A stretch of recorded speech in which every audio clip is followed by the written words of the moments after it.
जितने जितने भक्त हुए हैं, अम्बरीश के लिए भगवान ने साक्षात स्वयं कहा है भागवत में, अहम भक्त पराधीनो यह स्वतंत्र युवत द्विज, मैं भक्त के पराधीन हूँ। दुर्वासा ऋषि गए चक्र से त्रसित होकर, तो भगवान ने कहा भाई मैं भक्त के पराधीन हूँ। क्यों महाराज आप पराधीन कैसे हैं? भगवान का सुदर्शन चक्र है, वो दुर्वासा के पीछे लगा, तो भगवान कहते हैं मेरे हाथ की बात नहीं है, मैं तो भक्त के वश में हूँ, चक्र को दूर मैं नहीं कर सकता। तो भक्तों के द्वारा ग्रस्त हृदय हूँ मैं, मेरे हृदय पर भक्तों ने अधिकार जमा लिया। क्यों महाराज? कि ये दारागार पुत्राप्तान वित्तम प्राणम इमं परम हित्वा मान शरण लिया था। जिन भक्तों ने अपने स्त्री है, पुत्र है, घर है, जमीन है, जायदाद है, रुपये पैसे हैं, और बड़े बड़े आदमी हैं उनके यहाँ कुटुंब में, और इस लोक की जितनी वैभव संपत्ति है और परलोक की जो स्वर्ग आदि की संपत्ति है, उन संपत्तियों को सबको कुछ न मान करके और उनकी गुलामी स्वीकार न करके केवल मेरे भक्त बन गए, हित्वामांग शरणम याता। इन सब सामग्रियों को छोड़ करके केवल मेरे शरण हुए, केवल मेरा आश्रय, एक आश्रो, एक बल, एक आस विश्वास, अनन्य भाव से भगवान के शरण हो गए। तो भगवान कहते कथम तांस जब तुम उत्साह, उनका त्याग करने का मेरे में उत्साह भी कैसे हो सकता है, मेरा विचार कैसे हो सकता है, जब मेरे लिए सब कुछ उन्होंने त्याग कर दिया। तो भगवान के लिए सब कुछ त्याग कर दिया, इस त्याग से भगवान ही भस्म हो जाते हैं। कितनी मीठी बात है। तो इसकी उम्र है उसको भगवान में लगा दिया, अपना समय भगवान में लगा दिया, भजन में अपना लगा दिया, सब कुछ, सबसे महत्व भगवान को दिया, विनाशी चीजों को महत्व न दे करके अविनाशी को दिया। तो अविनाशी का कितना महत्व है वास्तव में, उसको जो महत्व देता है तो उसका महत्व कितना विलक्षण है। तो सज्जनों, आप अपनी आप की हमारी जो उम्र है, हमारा जीने का समय है, ये समय बहुत कीमती है। इस समय को देकर हम चाहे सो ले सकते हैं। आपने ध्यान दिया कि नहीं? देना चाहिए। सर्वोपरि परमात्मा भी मानव शरीर अगर भगवान के अर्पण कर दिया जाए, अर्थात इसका समय सबका सब भगवत प्राप्ति के मार्ग में लग जाए, तो भगवान भी भस्म हो जाए। इतना विलक्षण मानव जीवन का समय है। वो समय खर्च किस में हो रहा है? इधर भाई बहनों का ख्याल कम है, और वो समय है जो कीमती है पर थोड़ा है, माप तोल वाला है। आज आप अनेक आदमियों को देखते हो, परंतु किसी को देखते हो 500, 1000, 2000 वर्षों का आदमी मिला है कोई? 100 वर्षों के भीतर भीतर प्राय चले जाते। बहुत कम आदमी ऐसे होते हैं जो 100 वर्षों से ऊपर उम्र पाते हैं। ज्यादा तो 50, 60, 70, 80 के भीतर भीतर राम नाम सब बोल जाते। तो हमारा समय कितना होगा? 100 वर्ष का भी धर ले तो हमारा कितना समय चला गया। और जितना समय चला गया है, सज्जनों आप बुरा मत मानना, उतने हम मर गए हैं। सच्ची बात है। वहम है कि हम जी रहे हैं, जी नहीं रहे हैं, प्रति क्षण मर रहे हैं। बालक है, मैंने बहुत बार कहा, बहुत बार कहता हूँ, फिर भी कहने की मन है, भाषाओं की तरफ ध्यान दे करके केवल उधर लक्ष्य कराने के लिए।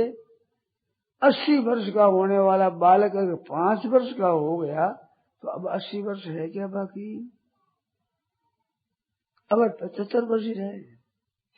ऐसे आपकी हमारी उम्र 30, 40, 50, 60 वर्ष की हो गई, तो 60 वर्ष हमारे जीने में कम हो गए, मरना उतना नजीक आ गया, इतना हमारे उसके लंबा व्यवधान था, मरने में देरी थी, उस देरी में से 60 वर्ष तो खर्च हो चुके हैं। अब अगर कितना इसका पता नहीं, परंतु इतना खर्च हो गया इसमें संदेह नहीं, तो प्रति क्षण सिवाय मरने के और क्या हो रहा है? वहम है कि हम जी रहे हैं, वास्तव में जी नहीं रहे हैं, मर रहे हैं। तो कीमती से कीमती हमारा समय मरने में जा रहा, फालतू जा रहा।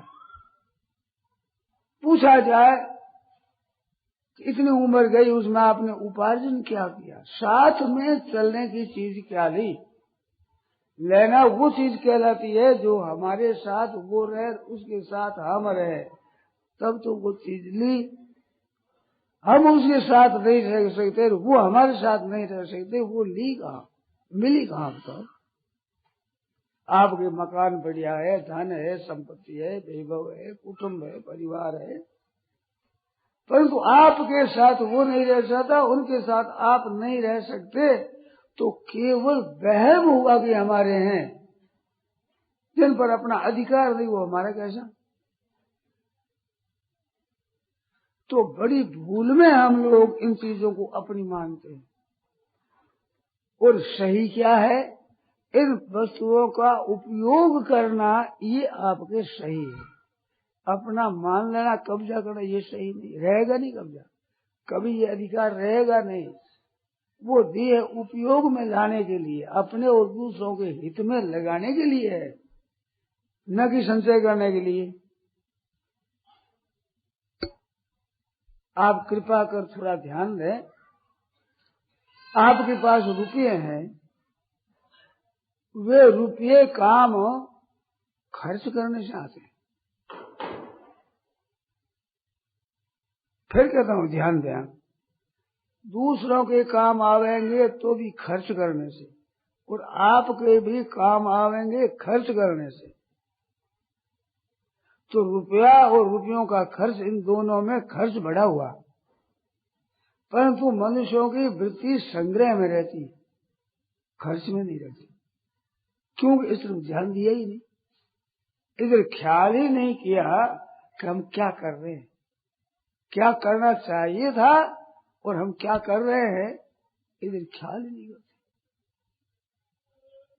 तो सत्संग के द्वारा ऐसा ही प्रकाश मिलता है, जिस प्रकाश को हम अपने जीवन को देख सकते हैं, और नहीं तो अंधा उतार। हमारे पुस्तकों में लिखा है सर्वस्य लोचनम शास्त्रम, इन लोगों सब में जो शास्त्र है ये आपकी आंख है, जिसकी ये आंख नहीं है, नास्ते अंध है, उसे वो अंधा है, दिखता नहीं सार क्या है, असार क्या है, कर्तव्य क्या है, अकर्तव्य क्या है, सत्य क्या है, असत्य क्या है, नित्य क्या है, अनित्य क्या है, हमारे साथ में चीज क्या संग्रह हो जा सकती है और क्या चीज हमारे संग्रह से नहीं जा सकती है, ऐसे दोनों के विभाग को हम नहीं जानते हैं, तो ये अंधेरा है।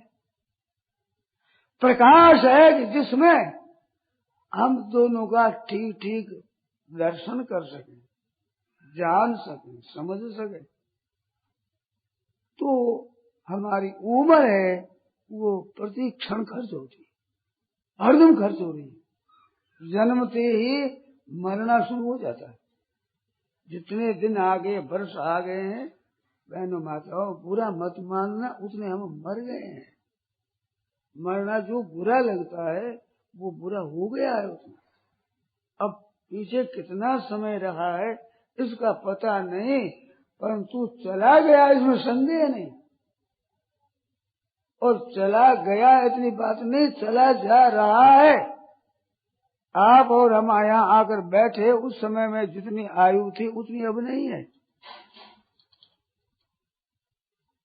उतनी उम्र अब नहीं है।